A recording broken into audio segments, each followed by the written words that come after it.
Thanks for staying tuned. Now, one of the most talked about national stories this week is President Bola Tinubu's reversal of over 140 presidential pardons, a move that has stirred both applause and anxiety across the country.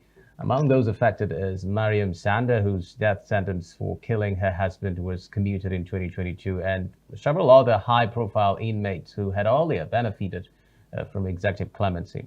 While some hail the reversal as a bold correction of moral imbalance, others fear it exposes a troubling inconsistency in how Nigeria dispenses mercy and justice. But what does all this mean for a region like the Niger Delta, where state mercy from the Ogoni 9 to the 2009 amnesty has always carried deep historical and emotional weight? We'll unpack that today, and joining me to do so is a respected constitutional lawyer and public affairs analyst, Barrister Martin Ukpe, who will help us examine what these shifting notions of pardon, exoneration, and justice really mean for national healing and for the Niger Delta's long memory of state power. Thank you very much for joining us, Barrister Martin Ukpe. Thank you for having me.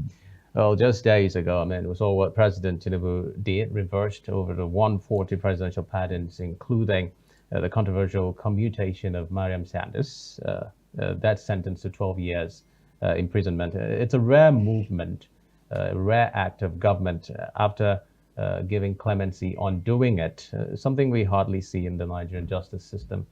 How do you interpret this move in terms of governance and rule of law and the message it sends generally? Thank you so very much.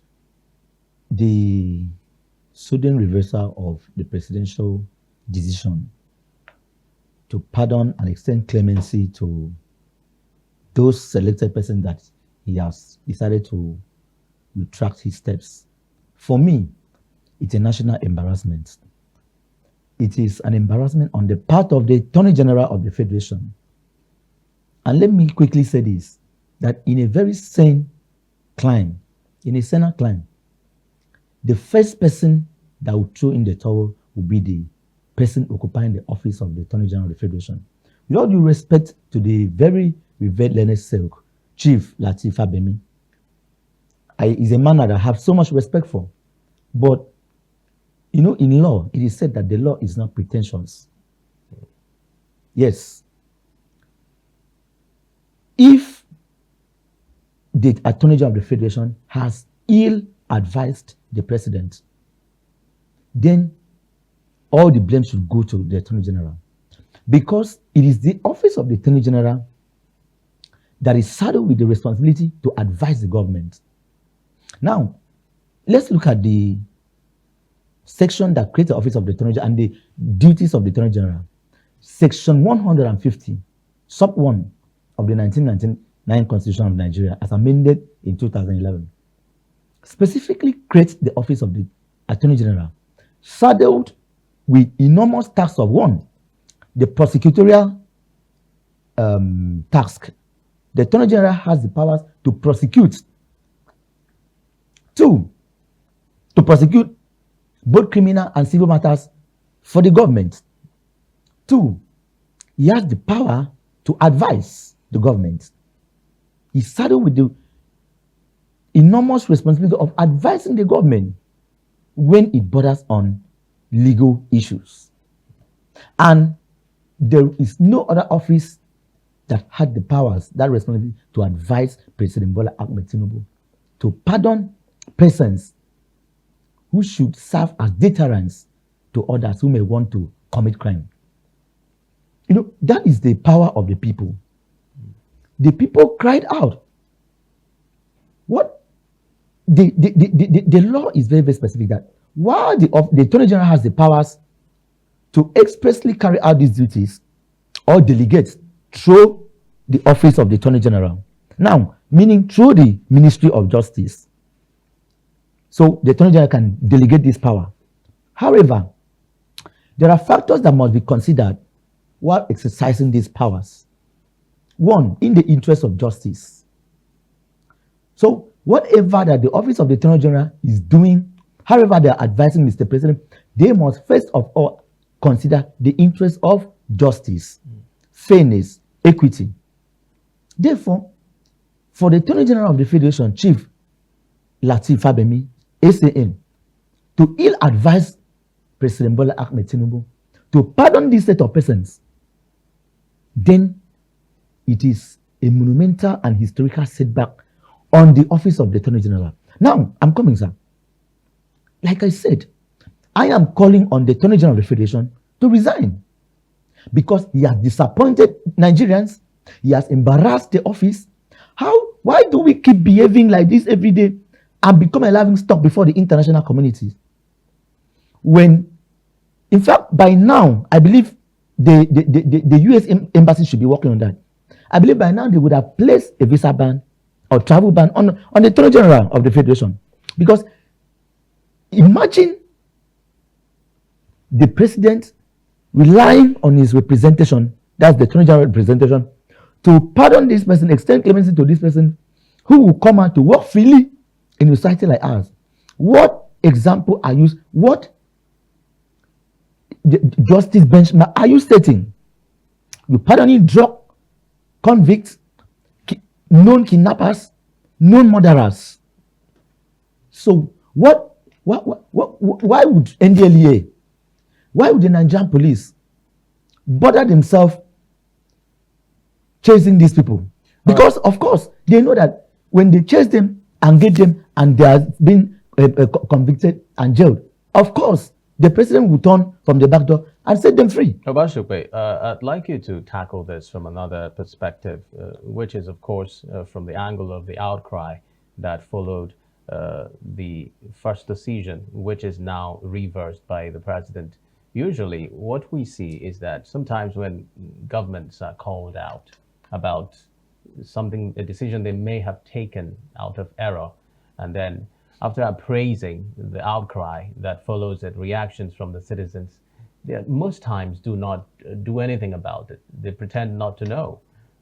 They let it slide and ignore the voices of the citizens. But here we are seeing a different situation from the action of President Bola Tinubu. What do you think this message sends when we appraise the entire situation relating to this particular issue of clemency? All right. For me, I do not see it as anything extraordinary because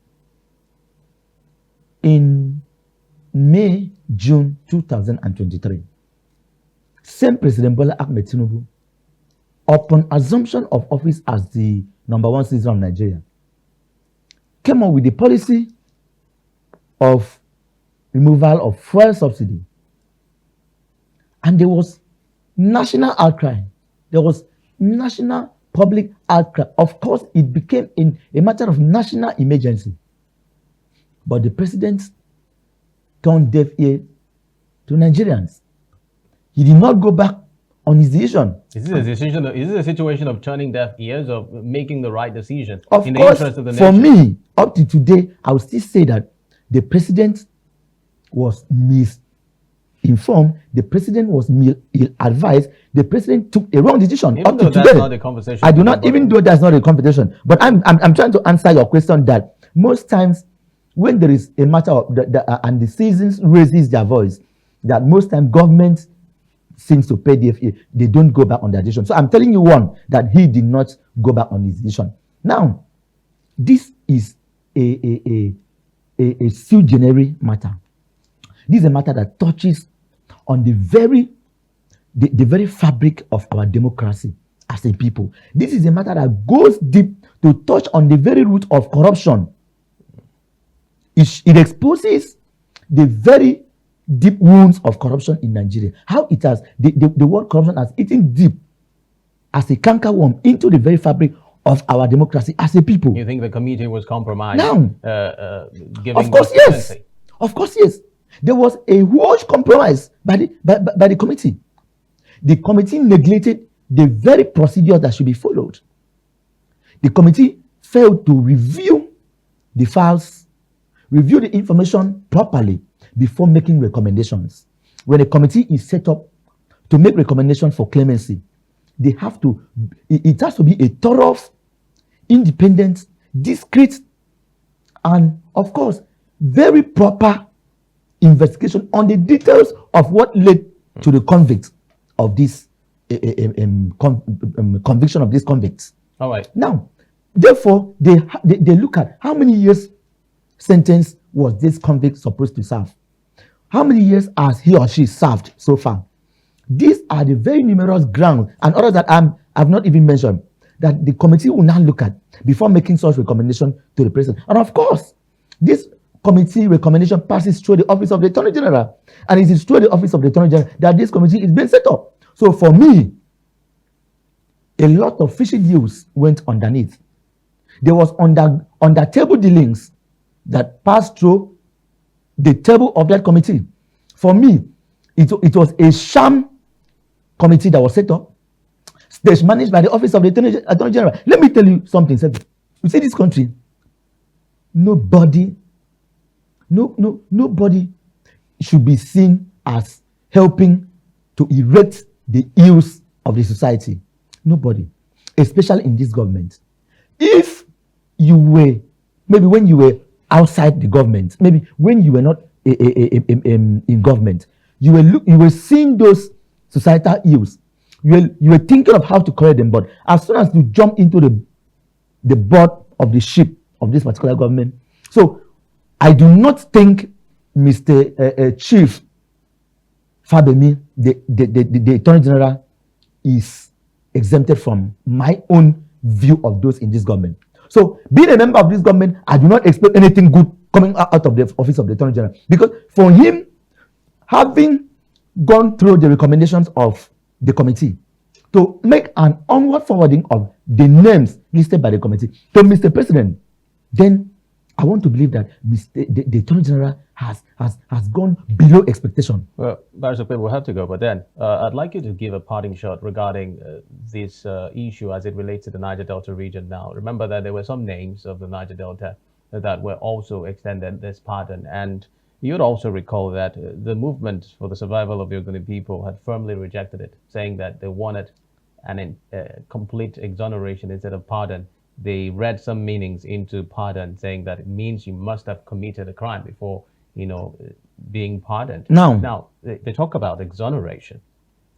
Do you think that it is an appropriate time now for them to maybe lay their case before the presidential committee? Is it possible that since the president has reversed this pardon that he gave out, it is possible for them to also plead their case regarding the exoneration of the Ogoni 9?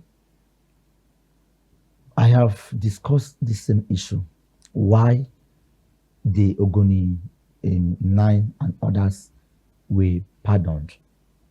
Now, the issue of pardon, like I said in one of the series of this show, I said that it's only when someone accused of a particular offense. We have 30 seconds though. Yes, stands trial and is convicted. That is when pardon comes in. So, in a situation whereby the Ogoni elders are asking for total exoneration, for me, I do not toe their line of argument. So, I still believe that the word pardon goes for them because they were convicted by a military panel. So, but all the same, if the Ogoni elders, Movement for the Survival of Ogoni People, think that they have a case, and they should lay it before the government, for the government to look at it properly. Thank you very much, Barrister Martin Ukpe, a public affairs analyst and constitutional lawyer, for speaking to us on this matter. We hope to see what will unfold in the coming days. Thank you so very much for having me. All right, that brings us to the end of Niger Delta Today. Thank you very much for watching. Catch us again next week for another fresh edition. My name is Xavier Robert. Follow our activities on advntv.com. Bye for now.